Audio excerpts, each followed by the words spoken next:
हताशा से एक व्यक्ति बैठ गया था। व्यक्ति को मैं नहीं जानता था, हताशा को जानता था। ये पंक्तियां हैं विनोद कुमार शुक्ल की एक कविता से, और जो हम आपको बताने वाले हैं उस पर एकदम फिट बैठती हैं। WHO यानी वर्ल्ड हेल्थ ऑर्गेनाइजेशन ने 2 सितंबर को कुछ आंकड़े जारी किए इसी हताशा से जुड़े हुए। WHO ने बताया कि पूरी दुनिया में 100 करोड़ से ज्यादा लोग मेंटल हेल्थ डिसऑर्डर्स से जूझ रहे हैं। मेंटल हेल्थ डिसऑर्डर्स का असर इंसान के सोचने समझने की क्षमता, व्यवहार और इमोशंस पर पड़ता है। इंसान डिप्रेशन और एंजाइटी महसूस करता है। ये दोनों ही कंडीशंस दुनिया में बहुत आम हैं। ये किसी भी उम्र और आय वर्ग के लोगों को हो सकती हैं। WHO की रिपोर्ट के मुताबिक सबसे आम मेंटल हेल्थ डिसऑर्डर एंजाइटी और डिप्रेशन है। साल 2021 में ये दोनों मेंटल हेल्थ से जुड़ी 2/3 कंडीशंस के लिए अकेले जिम्मेदार थे। 2011 से 2021 के बीच जितनी तेजी से दुनिया की आबादी बढ़ी, उतनी ही तेजी से मेंटल हेल्थ डिसऑर्डर से जूझ रहे लोगों की संख्या भी बढ़ी। पुरुषों में ADHD यानी attention deficit hyper activity disorder, autism और idiopathic disorder of intellectual development ज्यादा पाया गया। Idiopathic disorder of intellectual development का मतलब है जब किसी व्यक्ति में इंटेलेक्चुअल डिसेबिलिटी हो लेकिन उसकी वजह पता ना चल पाए। वहीं महिलाओं में एंजाइटी, डिप्रेशन और ईटिंग डिसऑर्डर ज्यादा पाया गया। एंजाइटी के लक्षण आमतौर पर डिप्रेशन से पहले दिखाई देते हैं, मगर 40 पार करने के बाद यानी 40 साल के बाद डिप्रेशन के मामले एंजाइटी से ज्यादा पाए जाते हैं। 50 से 69 साल के लोगों को डिप्रेशन ज्यादा होता है।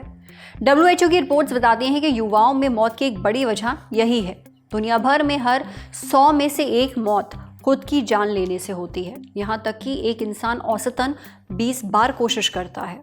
सिर्फ 2021 में करीब 7,27,000 लोगों ने अपनी जान ले ली। 15 से 29 साल की महिलाओं में जान लेने की ये दूसरी सबसे बड़ी वजह थी। इसी एज ग्रुप के पुरुषों में मौत की ये तीसरी सबसे बड़ी वजह थी। रिपोर्ट में कोविड-19 का भी जिक्र हुआ। दरअसल उस वक्त एक्सपर्ट्स आशंका जता रहे थे कि कोविड-19 महामारी के दौरान लोगों में स्वेच्छा से जीवन समाप्त करने की जो दर है वो बढ़ जाएगी। वजह लोगों का अलग थलग रहना यानी सोशल आइसोलेशन, अकेलापन, घरेलू हिंसा, नौकरी जाना और आर्थिक तंगी वगैरह। लेकिन ऐसा हुआ नहीं। बस एक एक्सेप्शन था दिल्ली। यहाँ महिलाओं में अपनी जान लेने के मामले बढ़ गए।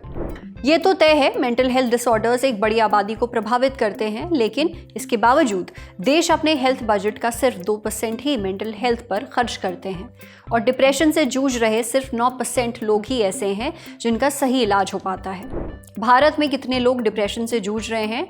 WHO की रिपोर्ट में इसका कोई जिक्र नहीं है, लेकिन साल 2019 में इंडियन जर्नल ऑफ साइकियाट्री में एक स्टडी छपी थी। इसमें WHO के हवाले से बताया गया था कि भारत में 5.5 करोड़ से ज़्यादा लोग डिप्रेशन से जूझ रहे हैं, वहीं 3.5 करोड़ से ज़्यादा लोग एंजाइटी से जूझ रहे हैं।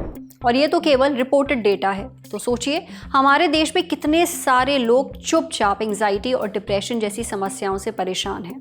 इसलिए अगर आप या आपके आसपास कोई डिप्रेशन या एंजाइटी से ग्रसित है तो हालत बिगड़ने का इंतजार ना करें।